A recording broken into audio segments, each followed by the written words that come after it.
ng bait. Ay, nako.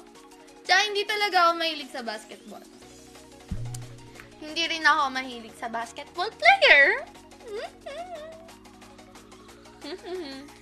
May sinusum ka pang player doon, be. Be, kasi crush ni Kaiser. Ano pangalan nun? Tapos may girlfriend, be. Alam mo ba? Ang cute dito. Ang cute, di ko alam kung mampupukol na lang ako ng mga couples or like, matutuwa kasi ang cute nila eh. Lahat ng basketball player dito na medyo, ganon yung itsura. May dating onte, ganon. Medyo, pwede na, ganon. May yan, pag tapos bababa rin yung mga girlfriend nila. Shit! Batuhin ko kayo. Joke lang. Duda kami, mami. Eh, di magduda kayo. Wala naman akong magagawa, eh. Basta ako nagsabi akong totoo.